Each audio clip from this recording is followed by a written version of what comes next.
Hi guys, welcome to a new episode of In Other Words with Danielle and Zara.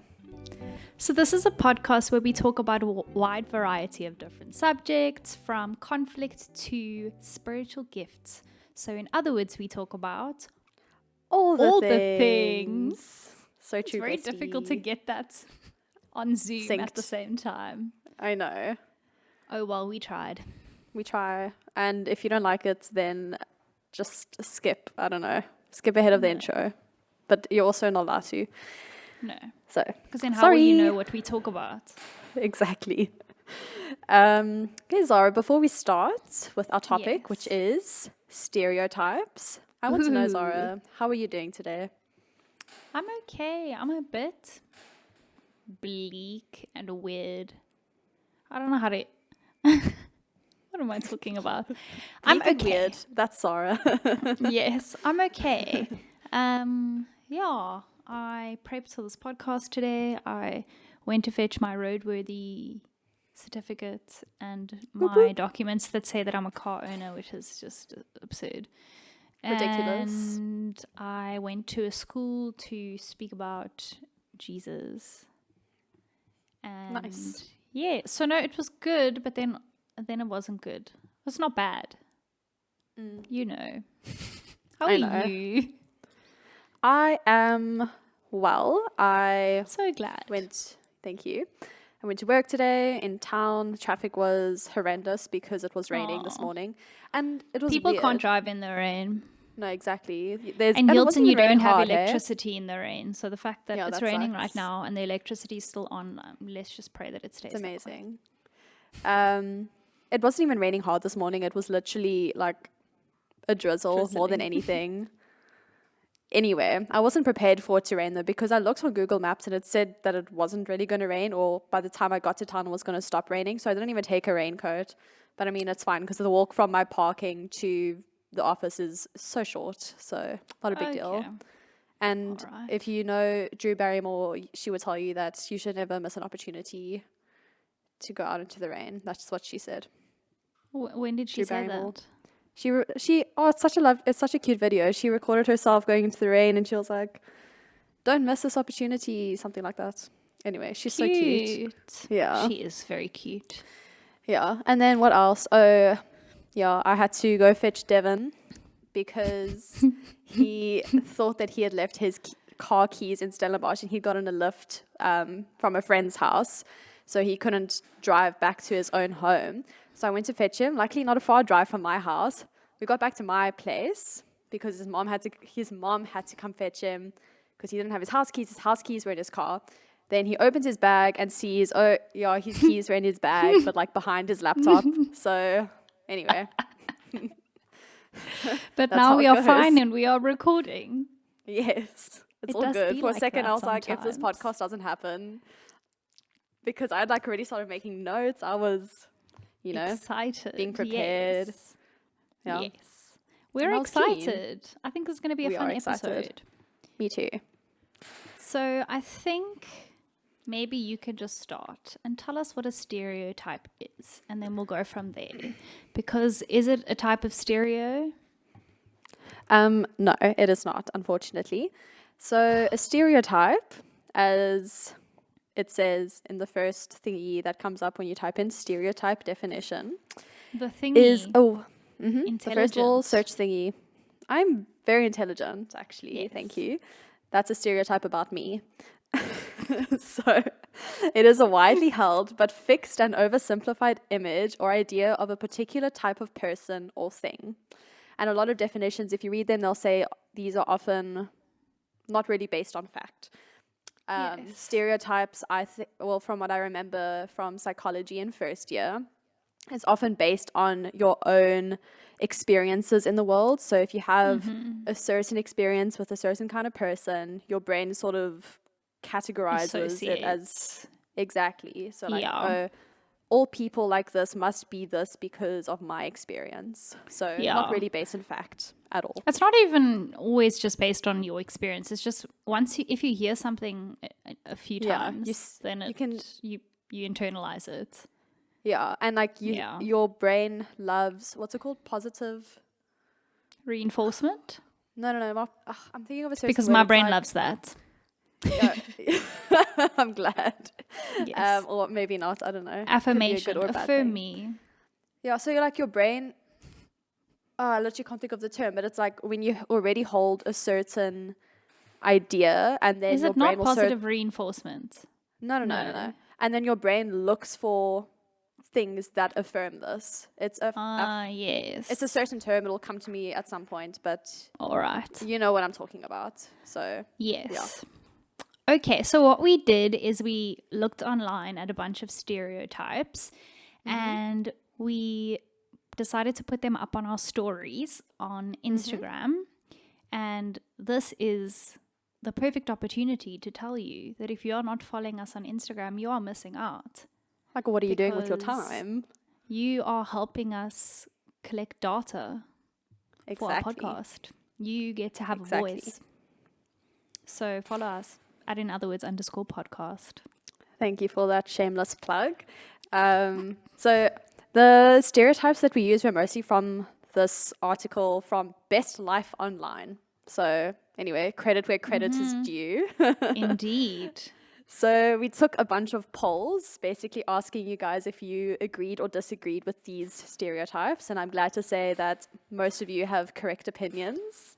I'm kidding. An According opinion to can't be us. correct or incorrect. Yes, it can. If it aligns If with me it's- and Danielle, then it is fact. Sorry, I was just saying that because I don't want to get bad feedback. Oh, yeah, But yeah. anyway. I So get shall you. we just start with the first one? Or Yes, do you have something else to and- say first? No, the one thing I will just say, I say I don't have anything to say, then I say something while Zara. We are reading the results from these polls. We posted it 22 hours ago. So this is the result 22 hours later. So if you Yes. missed the poll, then you should spend so much more time on social media. I know. Like at least 8 hours of screen time, please. Yes. That's healthy. All right. Yes. Okay, shall I start with the first one? Yes. Okay, so the first stereotype that we asked you guys about is the stereotype that women are always nurturers. And the results are as follows. 83% of our audience disagrees with the statement and 17% agrees. So most people, well, okay, keep in mind that not everyone votes on these things, so it's actually a very small amount of people voting. But anyway, Yes. 83% disagree with the stereotype that women are always nurturers. What do you think, Danielle? Okay. Do you think women are always nurturers? No, I do not think that. I don't think that women are always nurturers. I think, so this mostly just comes from my brain. I haven't done a study on this. This is just, my own thoughts.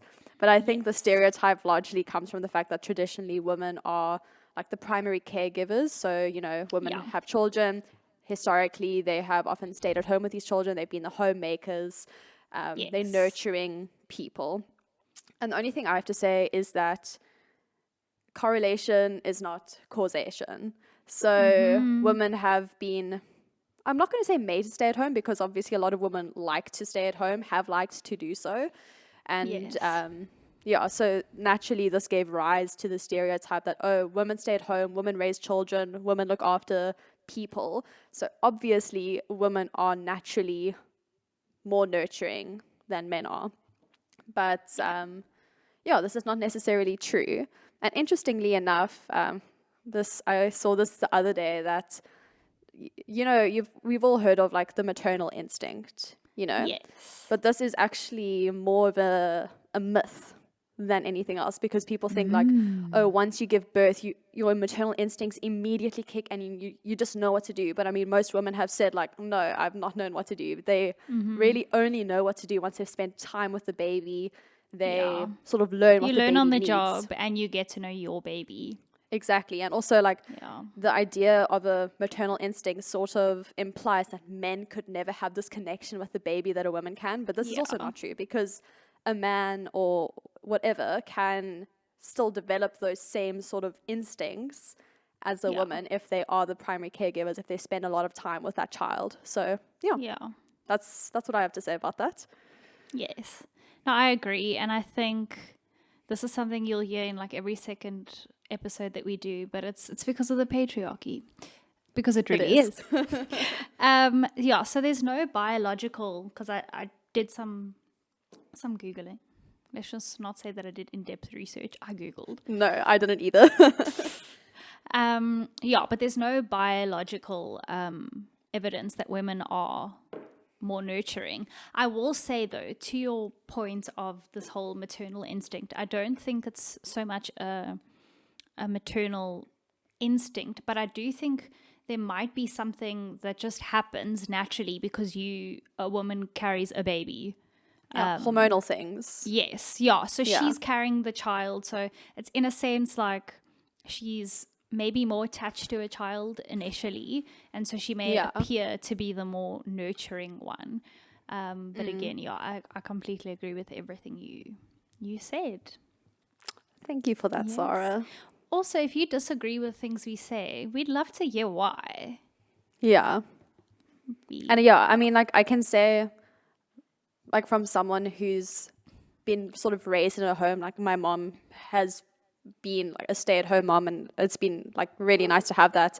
When we say, I don't know, I always feel like it's a really touchy subject when we talk about women being nurturers and like staying at home, you know, because we never want to give the idea that like choosing to be like a homemaker or staying at home is like not a valuable thing, because I mean it's extremely valuable. So yeah, maybe a bit off the point, but I just want to clarify, like, it's a very valuable job, and it should be appreciated more. Yes. Women should be appreciated more, though. So anyway, there we are. The next one. Okay. British people are more polite / sophisticated. So 82% of people disagreed with this, and 18% agreed with the stereotype. Okay. Zara, tell me, what are your thoughts on this stereotype? So I definitely do not agree. Because I don't think you can, most generalizations you can't really take as fact because it's a generalization.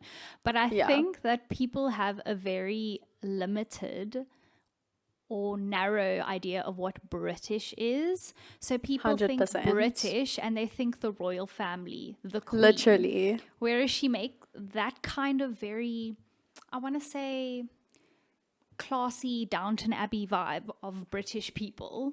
It's a very small part of the population. So when I think British, I also think of like pub crawling and just this idea of like, if you watch like British TV shows like with swearing, it's like it's ripe, you know what I mean? You look like someone like Adele. And she literally we love her. We love her. She cannot have a conversation without swearing. You know? So I don't think you can make that generalization at all. Even like it's more common, for example, it's more common amidst British people to use Jesus Christ as a swear word. And I wouldn't necessarily say that that's the most polite way of speaking. Yeah. So I think it is a generalization because you think British and you think the royal family. Yes, I literally wrote down that exact same thing, so I don't have anything else to add on the topic, so good job. Also, something I will say, I will not reveal my sources, but I do know people that live or have lived in England particularly, and I was speaking to this friend of mine, and she said that she's met a lot of young British kids just because of the environment that she's been in, and she said that she was quite surprised at the lack of manners. I've heard the same thing.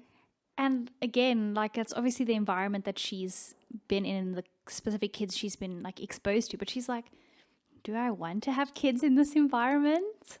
Sure. So I don't think it's a nationality can say whether you're polite or sophisticated. Sophisticated is also worldly and has a lot of knowledge, and I, again, don't necessarily think that that's the case. Yeah, me neither. I've also heard just about British kids, and this is obviously not for everyone, but the stereotype is that a lot of British kids are bullies. Like, bullying is apparently quite bad in those schools. I'd imagine probably in the public schools. So, Interesting. Also something to keep in mind. Yeah. Okay. Cool. The next one. Are you ready? Yes. Yes, it is. Religious people are judgmental. Ooh. Pastors Okay. are the worst. The scum The of the worst. earth. Yeah. Okay. So These 51%. results were interesting because I know. we can they also were changing all the time. Yes, and like you look at the people, and there was a fair amount of like people that you would consider religious and vice versa that voted in ways I wouldn't necessarily think they would vote. So this one was fun. It was. So 51% agree that religious people are judgmental and 49% disagree that religious people are judgmental. Okay. Okay. So, okay, I'll go first. Yeah. So when I initially hear that statement, my first reaction is, yeah, I agree. I do agree that religious people are judgmental. And when we say religious, it's not limited to Christians. Obviously, I think in general, there is a level of judgment that comes with religion no matter what, because you choose to follow a religion because you believe it's right. So you kind of do believe that your religion is the right way. So there is, I think, no matter what, a level of judgment towards people who maybe don't believe the same thing as you. And also, and I'm only speaking about this because I am a Christian, there is definitely judgment amongst Christians towards other Christians.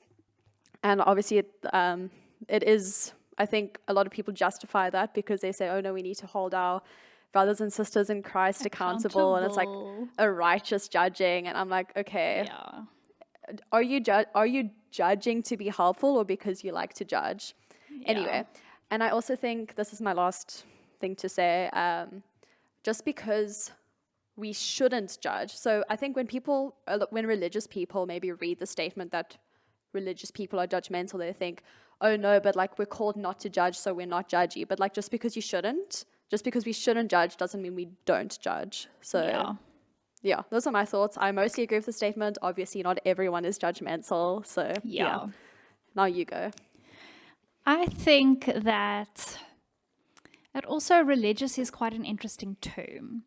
Because you get the religious that are very legalistic, and then you get the religious who, like, I think Jefferson Bethke wrote the book, and it was very big at the time. He did like spoken word on the whole idea of religion versus relationship, and him not following a set religion, but like having a relationship with Jesus. But if we're looking at just religion in the way that we've been speaking about it, I think that the stereotype has its roots literally since biblical times. The people that Jesus fought with the most were the religious leaders. They were the Pharisees. They were the ones judging everyone. I preached last night about the Pharisee who prays, thank goodness I'm not like this tax collector and the adulterers, and I pay my tithes and I do this. So, it's like... like throughout history, this has been a trend. But I think that there are many well-meaning people in religions, like you said. I think that people who are not meaning to be judgmental, I think sometimes we just tend to be more close-minded. I think religious people just tend to be a little bit more close-minded and sometimes aren't willing to just listen. To other points of views, which is why I'm like very passionate about like learning and meeting people different to you, But then at the same time, to throw a spanner in the works, I think that many non-religious people have become very judgmental of religious people. Definitely. So for example, if I had to like very firmly say I am pro-life, I think that I would come under some fire, and they would be like, does that mean you, Zara, don't support the rights of women, and you want the government to control women's bodies, and you don't care? And my answer to all of those questions is no. But because of a statement that I make, there's this flash judgment. So I definitely think there's been an increase given our cancel culture that we are in and stuff like that. But I think for the most part, historically, religious people have been judgmental, but that I think that's given the institution of religion. Yeah, I think the stereotype has roots, like it's a stereotype for a reason. Yeah. And definitely a lot of people are, like, they do judge if you are religious, and I think a lot of it is as well just like from a lot of hurt from religion. Yeah. And we've spoken about just that in a lot of our episodes, and you can also check that out in our episode that we have with Keith. I will link it somewhere. Yes. So yeah, and I just on like a smaller scale, even if you say like, oh, and I'm waiting for marriage to have sex, dude, the amount of times it's like, what? Like, you're crazy. Like, why? And I'm like, my dude, I'm in a very happy relationship. Let me live my life. Yeah. So basically everyone is judgy of everyone's life choices. And I think, I judge my own life choices sometimes. Oh, yeah. What am I doing here, Danielle? In the middle of nowhere. Exactly. Truly. But that's okay. Yeah, I think that's everything I had to say on the topic. Cool. Do you want to read the next stereotype? Yes. So people who love cats are lonely. Yes. And 100% of people disagreed with the statement. I think it's like maybe worded a bit funny, but I basically just took the exact wording from the article. Yes. So I think this stereotype originates from like the crazy cat lady. Yes. Where does that originate from? I'm going to tell you. Ooh, you did like an Office Ladies type deep dive. Yeah, I did. Exciting. Okay. So cats have always sort of been demonized, right? Like if you think about it, you know, like the black cat, all that kind of stuff. Yeah. Devil. And basically, from what I could understand is that the stereotype of the crazy cat lady goes back to about the 13th century when witches were like, you know, all the rage, because they said that some people said that they saw these witches transform into cats. So yeah, that kind of already started the association. McGonagall do that in the first Harry Potter movie and then never again? I think she did. Yeah, I can't remember how many times she does it, but yeah, she does turn into a cat. Distracted. Yeah, that's okay. So yeah, that basically already started the link between like the crazy, scary, like witch ladies and cats.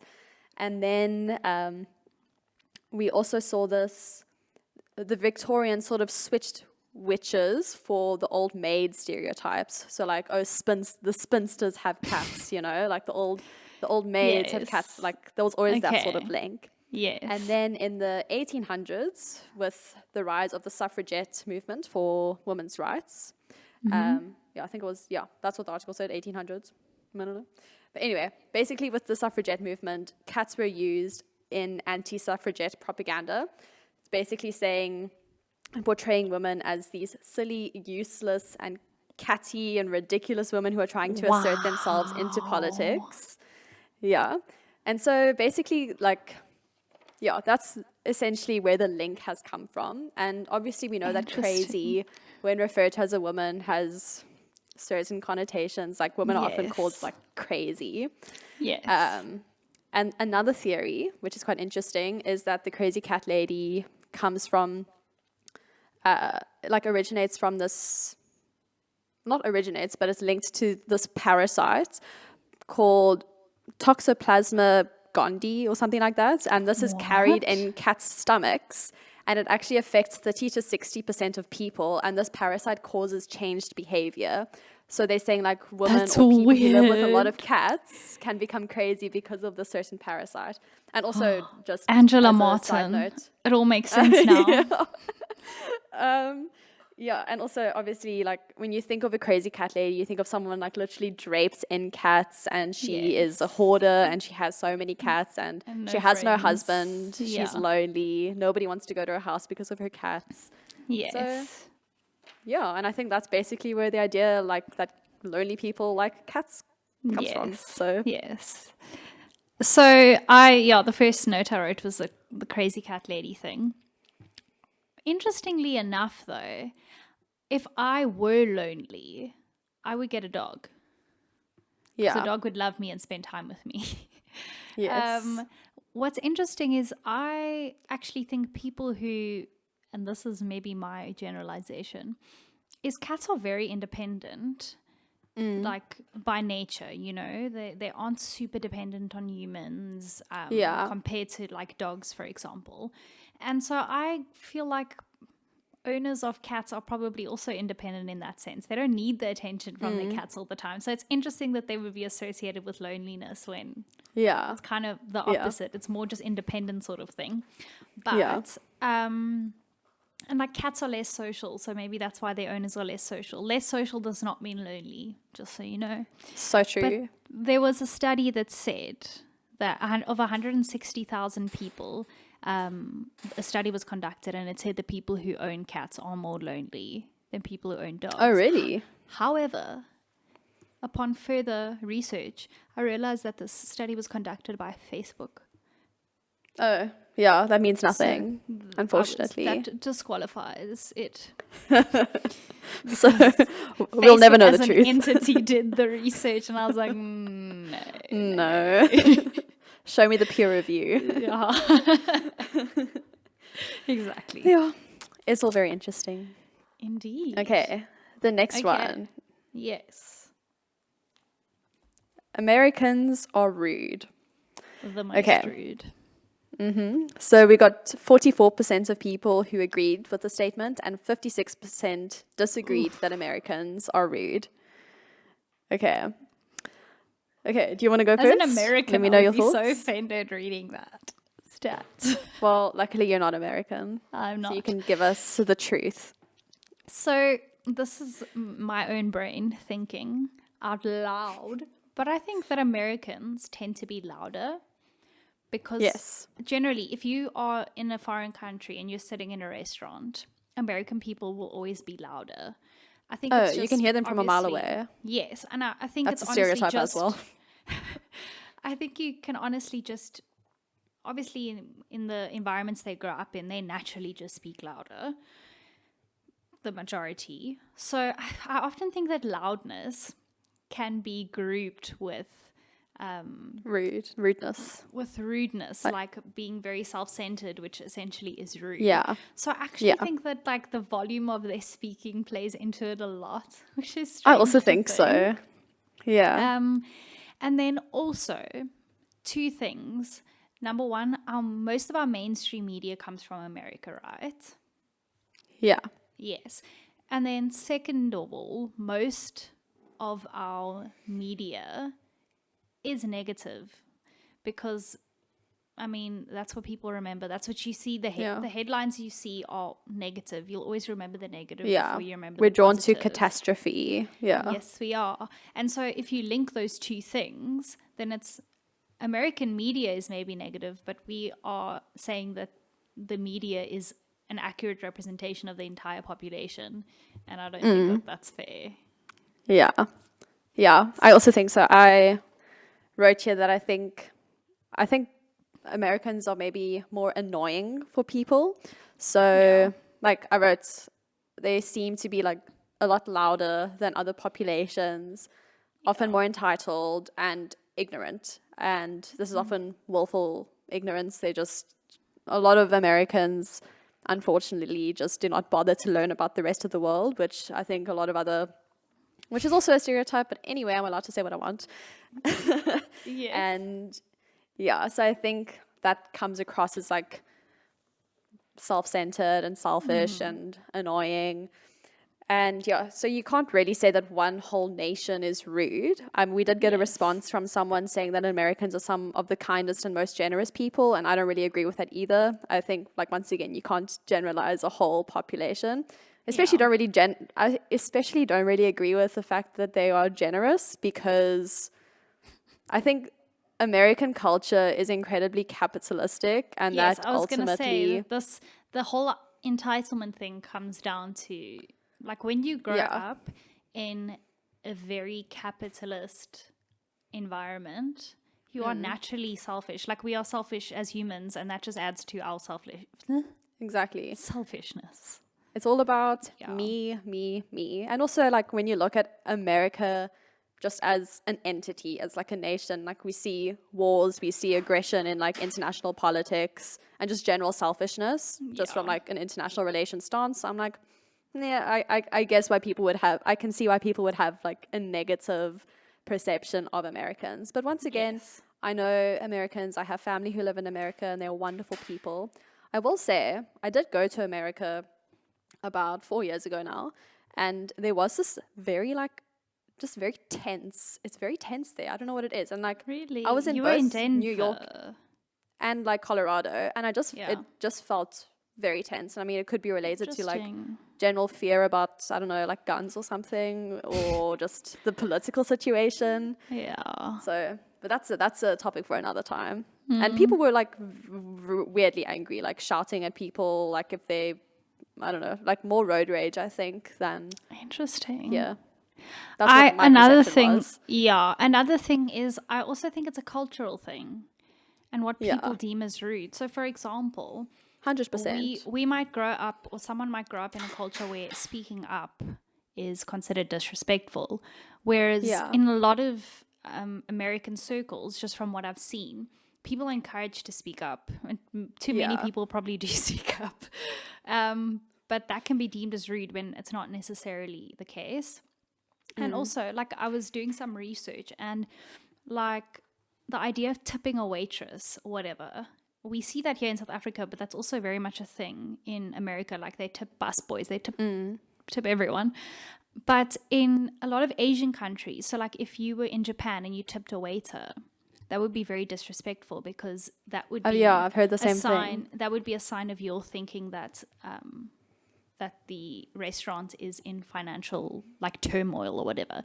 So it would be considered rude there. So I also think people have different definitions of rude depending on where they've grown up. Definitely. So our next stereotype is another one that has to do with gender. Okay, real men don't cry. Okay, let me just give you the stats real quick. So 44% of people agreed with the statement that real men don't cry, and 56% disagreed with the stereotype. That's real men don't cry. surprising. I know.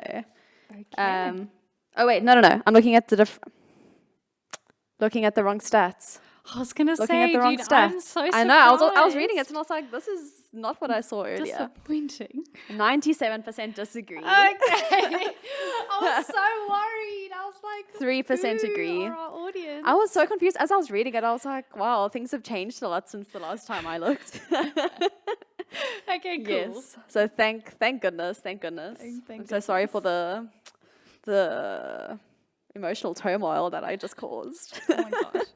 I was like, I need to contact every person individually and tell them.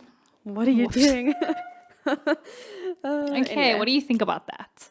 Okay, so this is yet another stereotype that comes from the patriarchy, the patriarchal gender roles. It's always the patriarchy. Capitalism and the what? patriarchy. I got to get a... And Satan. What's it? That is what the reason to blame for everything forever. The unholy trinity. Anyway, so yeah, this is another harmful stereotype, obviously. I think it originates from the idea that women are more emotional, that emotions are for women, that men should not be emotional. And often when people think emotional, they think of crying and sadness and stuff. Yes. So they think crying is like a sign of weakness, and it's feminine and it's womanly, and like men should never do something like that.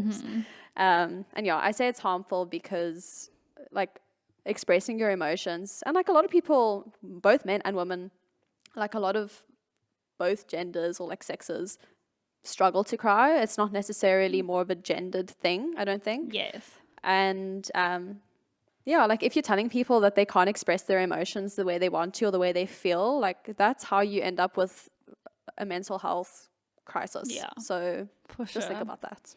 For sure. So also the word real is weird to me, because when I think real, I think authentic, I think vulnerable. So I'm like, Yeah. vulnerable. What is a real man? Yeah, it's strange. But one thing I will say is like, I think like you said, it causes serious mental health issues, but also just issues in relationships. Like relationships thrive or fall based on a person's ability to communicate how they're feeling and express how they're feeling. And so if you can't do that, it can be very detrimental to relationships in your life. Absolutely. But I think I was reading this and I kind of got lost in all the words. I'm not smart. But like just the generation of men, it's like not our generation, like the one prior, prior to that, is a lot of things like, what do you call it when you're forced to go to war? Conscription? What? Isn't it? Conscription? Maybe. But it's just like with men being thrown into environments where there wasn't a space to be emotional because of the fact that you're like, like if you're in a war, you kind of just have to keep going. You have to keep fighting. You don't have time to like mourn the death of someone. And so a lot of men coming out of that like post-war world, it's serious problems. Yes. And it's like you've been conditioned not to feel anything. So you keep on doing so. And that can be very harmful. And again, like I think that is a huge reason why people struggle with their gender even. Because like you're told like if you're a boy, don't cry. If you're a girl, you can cry. And it's like, what if I'm a little boy and I want to cry? Now I'm like, I'm not a real boy. I'm Pinocchio. Shame, poor Pinocchio.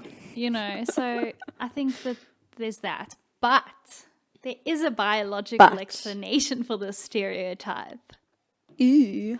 Did you know that men have lower levels of prolactin, which is a hormone that induces tears and emotion? Wow. So because women's bodies produce more of that, they are more likely to cry, and men are less likely to cry. But both need to cry because crying is a phenomenon that is very healthy for the body. It feels honestly like the feeling you get after a cry, like when you've like like when you've really been needing to cry, and then you just do it, and then cool, it's very Nike of get on with my day. Yeah. Yes. All right. The next one. People without university or college degrees aren't smart. 100% of the people who voted disagreed with the statement. That is good to know. For good reason, because having a degree or whatever doesn't really equate to your smartness. So just think about that. Yes, I agree. I also I think a lot of that also has to do with like access to education, and depending on what you've had access to, it's like you can't really determine those things. And I think that there's a lot to be gained in both spheres. Like going to university, you become academically maybe more proficient. Yes. But you can see I have a degree, but I'm dumb. It's okay. You've been out of the game for too long. I've been out of the game too long. Whereas I think there's a lot of value in starting life without even going to varsity, Yeah. So I can say that of my good friends that are getting these fancy degrees, I am paying tax and I own a car and I'm learning how to do these things I've never had to learn before. Yeah. So there is value. It's all part of their life experience. Yes. Yeah. But the thing I will add is we also have a whack definition of in intellect and smartness. Because you also do get this street smart versus book smart, Yeah. Absolutely. Creative arts versus science. It's like it really depends on someone's mindset. So I will always use Brian as an example. Brian, freaking legend, A student in his 5th year of medicine, can't spell to save his life. Yeah, shame. So, it's okay. It really... We move. Yeah. Yeah.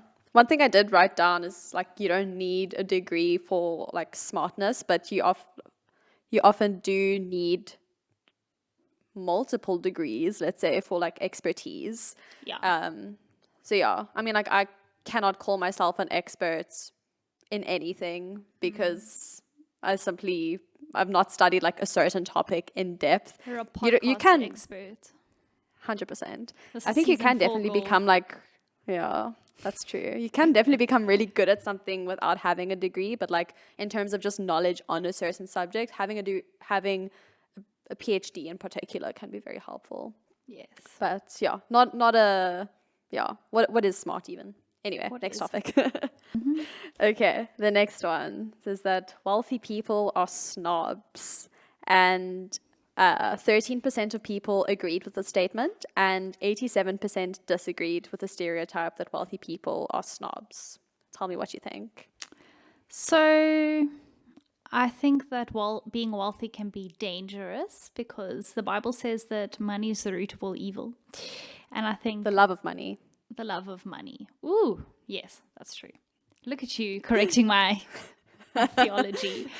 So I think that, I don't know, I think the same about power. I think the more power you have, the more dangerous things become. The more money you have, the more dangerous things become. I suppose money is power to an extent, hey? Yes, exactly. And so I think it can be easy to get caught up in it, but I think it's a very terrible blanket statement to make. Yeah. I think like one thing I was thinking about is us as like middle class people, and in terms of the rest of the population, the majority of the population, we are wealthy in comparison. Yeah. And like I was just thinking that we would actually probably never really understand what it would be like, because like I was just thinking like how many of us would actually invite a homeless person, someone who is genuinely like a lot poorer than us, into our houses and treat them the exact same as we would treat someone of the same class as us. Wow.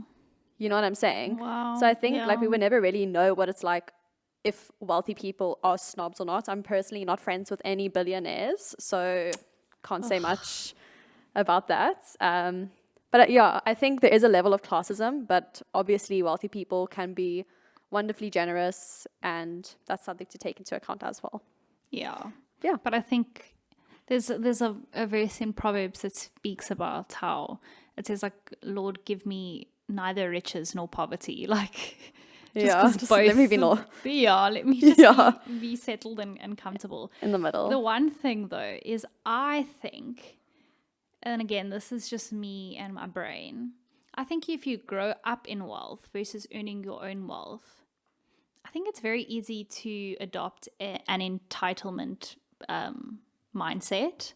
Because if you've always had, then for you it's just the norm. it's like, you kind of expect it. And the minute you become entitled, it can become like a snobby attitude. But that's just a side note. Yeah, just a side note. Okay, cool. Do you want to read the next one? Yes, more gender. Yay. Female breadwinners emasculate their spouses, well, male spouses. Yeah, that wasn't in the original article, the male, but I put it in there because I assume that's what I assume that's what they meant. Yes. So anyway, so 9% of people agreed with the statement, and 91% disagreed with the statement that men are emasculated by their female breadwinner spouses. Okay, so this is an interesting one to me because research does show that a lot of men are like, they do feel threatened if their wives or whatever, maybe their girlfriends, are the breadwinners in the relationship. And also some other study, listen, I didn't read into these studies, I'm just saying what I saw. I'm just saying what I saw. That men, I think this is what it said, that men who are in a relationship where their wives or their girlfriends or whatever are the breadwinners are more likely to cheat than the other way around. Yes, I saw that as well. We probably went into the same website. Probably. So I think, here's the thing. I think a lot of men do feel emasculated because, once again, the patriarchal gender roles. Exactly. A lot of men grow up and are told that their duty in their relationship is to be the breadwinner, you know, bring home the bacon, provide. Especially if you've seen that in your parents, your grandparents, you adopt that mindset.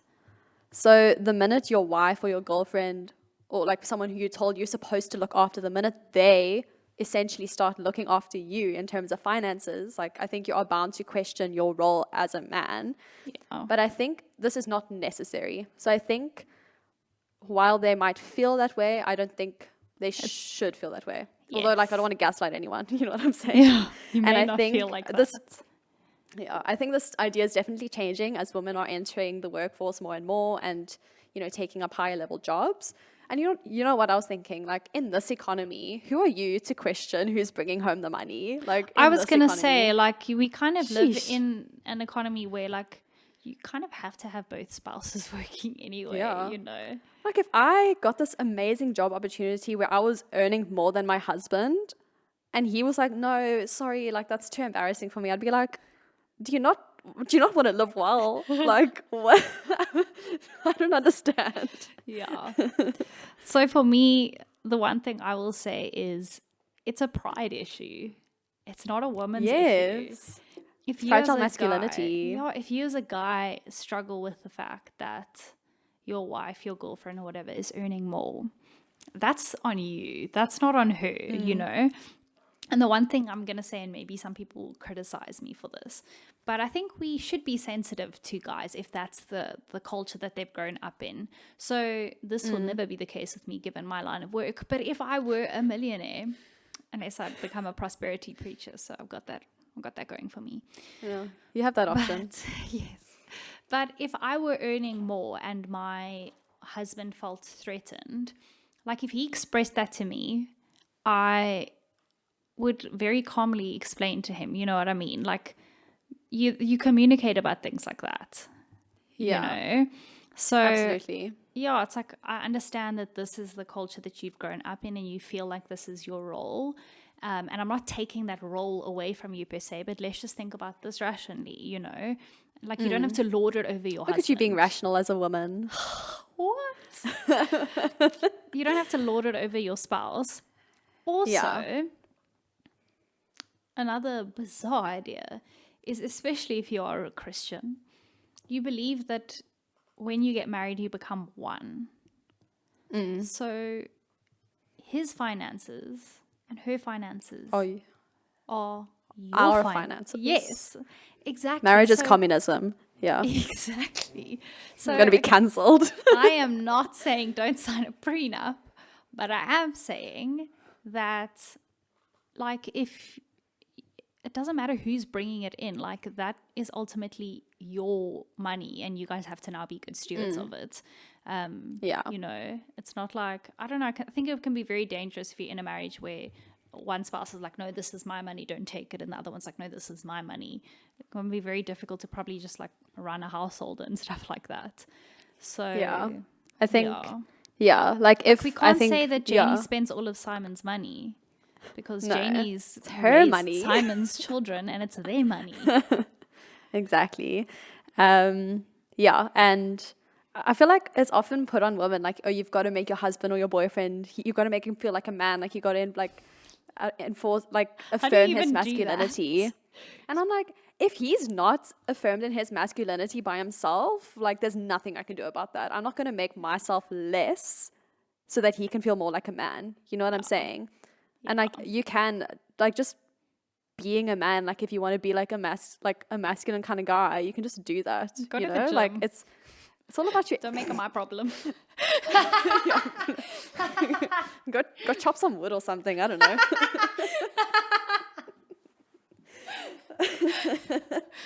Okay, on to the next one, I guess. The next one. You go. Oh, I don't have it written down. It's okay, I'll do it. Thank you. The stereotype is that women want to be pursued. Ooh, So this one is 80% interesting. 80% of people agreed with the statement and 20% of people disagreed with the statement. And a lot of people who said agree were women. So I feel like we can sort of take their word that they as women want to be pursued. I think this is like an interesting one, but you can talk first because I just need to. Why? I forgot what I wrote down and I need to read them again. Okay, so this is very interesting because traditionally women were pursued. But I mean, they also had to put themselves out there. They had to enter their season and go to all the balls. Bridgerton. So there was the two-way street there. But So with me, for example, in my current relationship, I think it's fair to say I did the pursuing, given the circumstances, very much so. And I'm pretty happy and content. And I think because of the fact that I am fairly assertive and stuff, I wouldn't have an issue pursuing someone. However, so I could say, as me, I don't want to be pursued. Let's just say, I don't mind if I'm not.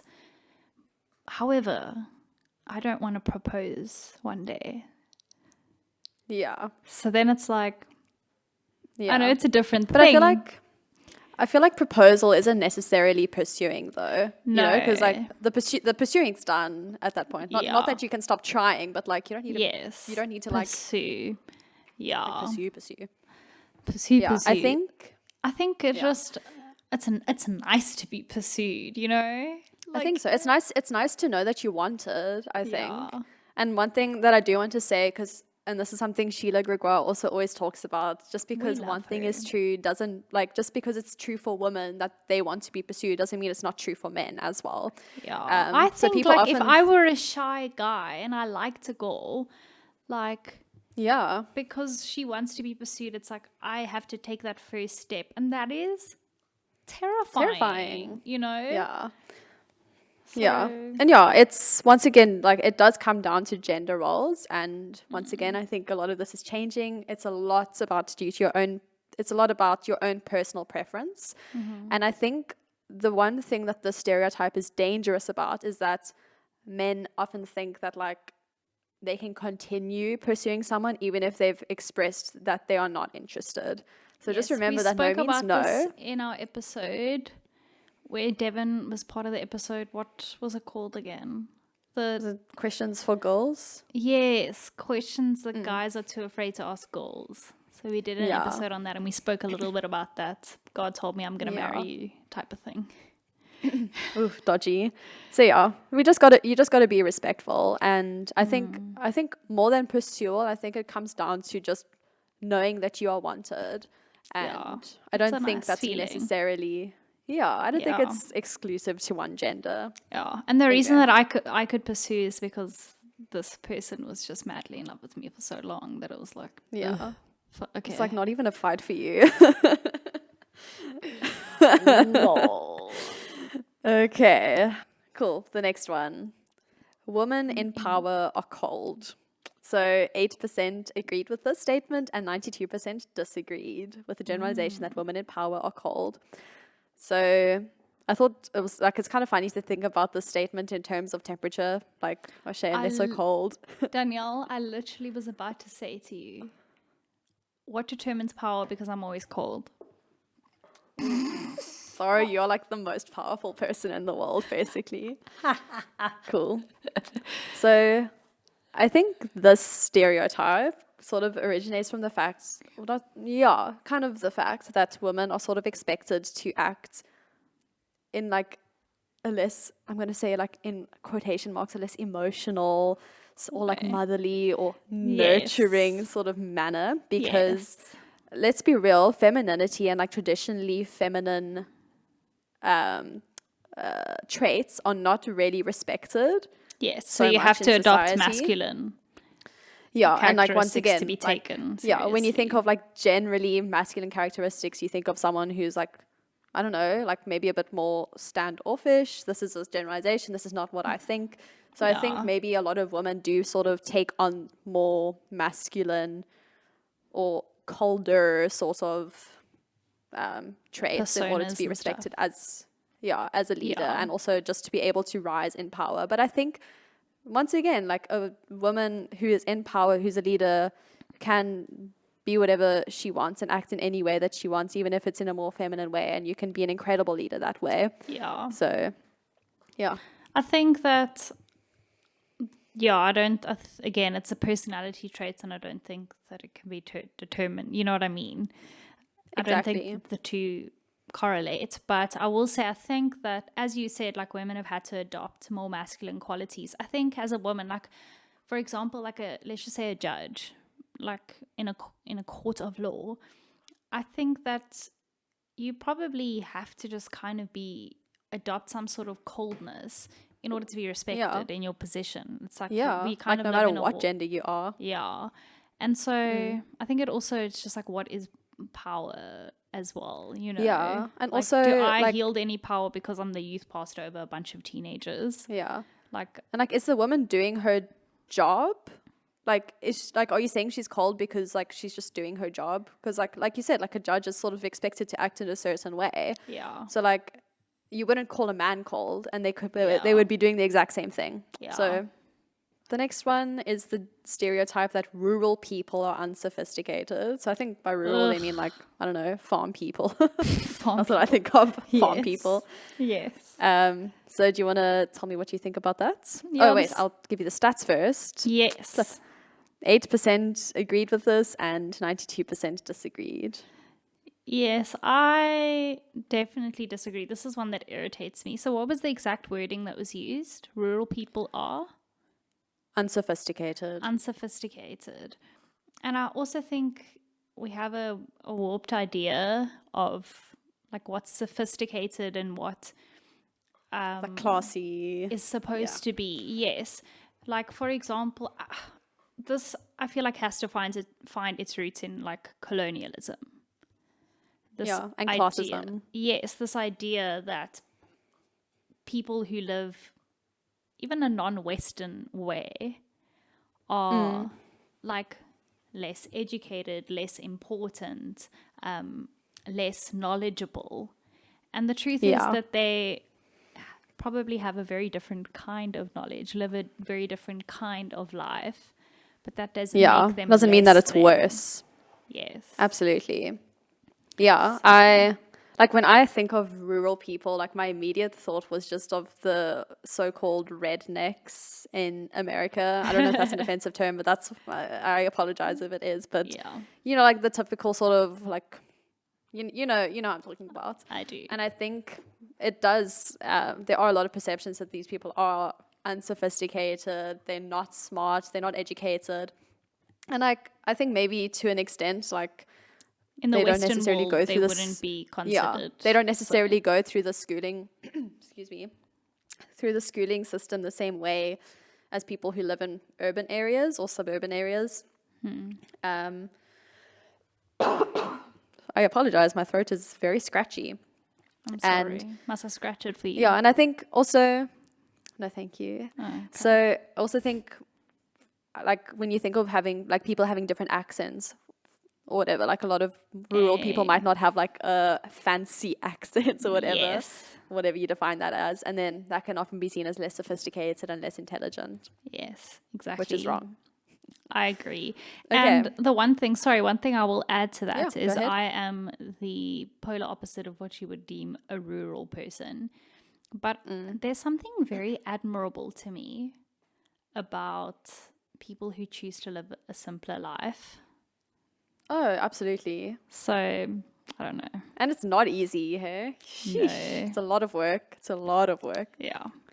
We did ask you guys, like, what stereotypes you hear a lot, and most of the responses we got were, you know, women are bad drivers, Asians are bad drivers. All rooted in sexism and racism, obviously. I saw an article the other day that said that new studies show that women are better drivers, but I was too lazy to go and read the article. No, it's true. It's true. Apparently, car insurance is a bit more expensive for men than for women because men are involved in more road accidents than women. So same with car insurance is more expensive for people under 25 because statistically... A bit more reckless. Yeah. I'm not a reckless driver, but I'm paying the price. Yeah. So the idea that women are bad drivers also have classist origins, because so initially only like upper class men and then eventually upper class women could afford cars, could drive, and then once lower class men and women could start and like middle class men and women could start driving, you know, just breaking the status quo. And I mean, women were already getting a lot more freedoms, so the upper class was like, no, women are bad drivers, and it's sort of just carried on like that. And the things with like Asian drivers, I think it's a lot related to xenophobia and just anti-Asian sentiments in general. Yeah. And then obviously we got the stereotype that Jews are greedy. And Where does that come from? Is that from Shakespeare? yeah, Shakespeare Is it didn't Merchant of invent it. Venice? Is that where? Shylock. Yes. Shylock. It doesn't come from there. I think he was just, it was like part of the, I don't know if I'm using the word right, the zeitgeist at the time. But Okay. so historically, Jews were, like, people have always sort of had negative perceptions of Jews. If you can hear my dog barking, just ignore that. I'm not going to let her out now. Anyway. Just ignore it. So Jews have been historically excluded from like professional guilds and owning land, like historically. So a lot of them had to become merchants or financiers. So there's always sort of been that link between Jews and money. And then obviously as people have gotten into situations like, I don't know, like when there's bad political vibes, Yeah. when there's a bad political vibe going on in a country, often Jews have been used as a scapegoat. Yeah. Case study, Nazi Germany. Yeah. So, I mean, even like the stereotype exists still in like Cape Town, where there's a certain area of the southern suburbs that are 100%. known for like snobby, Being selfish. Jewish. Like, and then those people happen to be highly populated Jewish like areas, and Yeah. so It's a stereotype, can be used very harmfully. Yes. But yeah, we should just stop saying that altogether. If you are Jewish and you're listening to this, I don't think you're selfish. Unless you are genuinely a selfish person, then that's because you're selfish, not because you're Jewish. You're welcome. That's so wise. I know. Okay, that is the end of the episode. Thank you to everyone for participating. Yes, It was lots of fun. it was. Yeah, I really like to see what people's opinions are. No, me too. Me too. So we can judge them because religious people are judgmental, Exactly. obviously. Okay. No, we're not judgy because we're religious. It's because we're women and we like to gossip. That's true. That's so true. And we are just irrational and, you know, Yeah. PMS. Yeah. And just crazy. Those vibes. Yeah. Exactly. Cool. Okay. So please remember that sharing is caring. In other words, share this with share this. All everyone, your friends. everyone Yeah. you've ever met. Uh-huh. Okay, thanks guys. Okay. Congratulations because you got to the end of this. Yeah, well done. I hope you out of the traffic. Bye. Bye.